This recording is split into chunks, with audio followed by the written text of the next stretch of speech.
One of the elements at the heart of endurance racing has been innovation. Now, in the modern era of sports car racing, it's perhaps been not as prevalent in the past, but that's not to say that we haven't had any. Of course, the main exception has been that of the DeltaWing, the car that debuted at Le Mans in 2012 to a lot of fanfare, intrigue, and perhaps in some cases, amusement. I'm not going to get into a full and detailed explanation about the technical aspects of this car, as that would take a fair amount of time.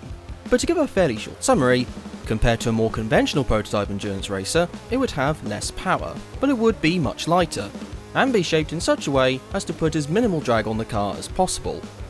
All of this would help the car hopefully be more fuel efficient, be gentler on its tyres, yet still be just as competitive as a traditional prototype. Now, it did mean that the car had a very distinctive appearance, with its incredibly narrow front end and no rear spoiler. It had a jet fighter sort of appearance, just with a bit better miles per gallon. The appearance is not going to be for everyone. You're either going to love it or loathe it. Unless you're me, who actually thinks it's just okay. Now, a lot of people remember this car's Le Mans attempt in 2012, but this car has competed prominently in the US sports car racing scene. And when the American Le Mans series and Grand Am merged together to become IMSA in 2014, it would allow the ALMS-entered DeltaWing to compete at the prestigious Daytona 24 Hours for the first time, entering in the prototype class that year. Now, given what I'd mentioned earlier about this car's lack of drag, in theory Daytona would be one of the better tracks on the IMSA schedule for this car, knowing that a lot of the lap is on full throttle. But how would it get on? Well, let's find out, starting with 2014. In qualifying, the car would be off of pole by exactly 1 second. For that race, the car would be piloted by experienced endurance racer Andy Merrick, IndyCar driver Catherine Legg, then Indy Lights driver Gabby Chavez, and Alexander Rossi, who at this point in his career hadn't yet competed in IndyCar and was still over a year away from when he would debut in F1. Anyway, for the race itself, the car would drop back in the opening exchanges, but it would lose further time with this spin at turn 1, the corner the DeltaWing would have further not so pleasant experiences at. After this spin, it would start to get into a bit of a rhythm and would stay just within the top 10 places. However, just over 2 hours into the race, and the car would be at a much reduced pace, and would lose a number of laps in the pits, thanks to a gearbox related problem. Now, the good news is that the problem wasn't going to drop them out of the race, or even lose them too much time.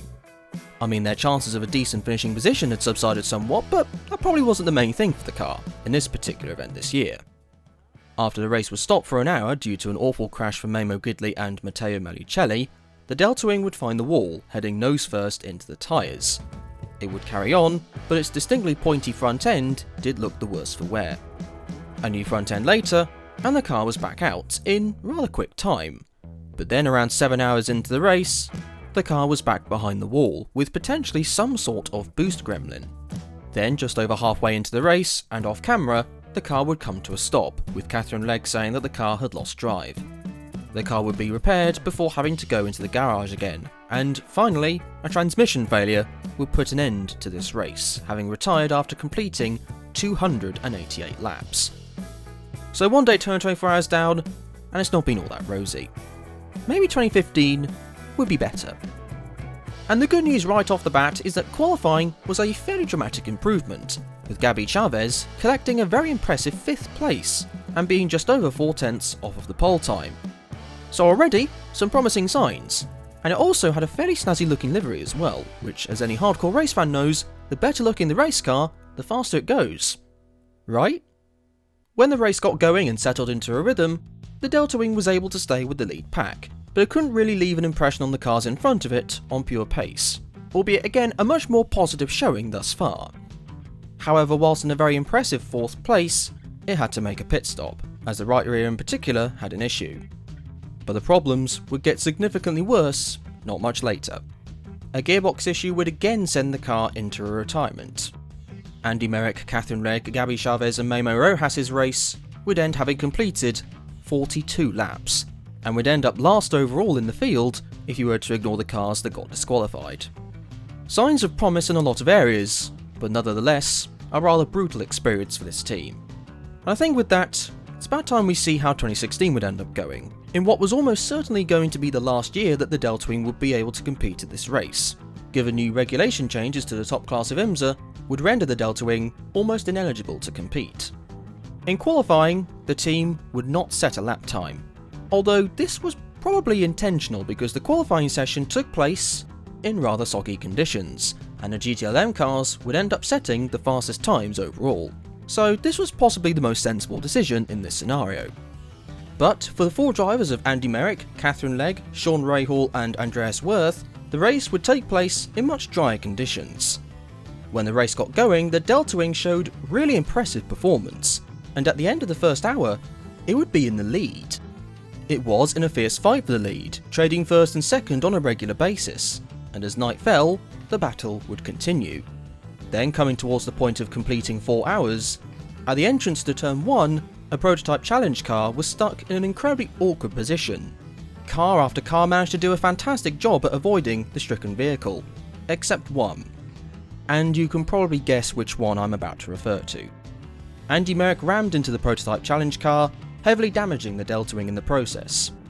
Both drivers in the accident would be mostly okay from the crash, albeit the prototype challenge driver of Chris Cumming wasn't cleared to race after being taken to the track's medical centre.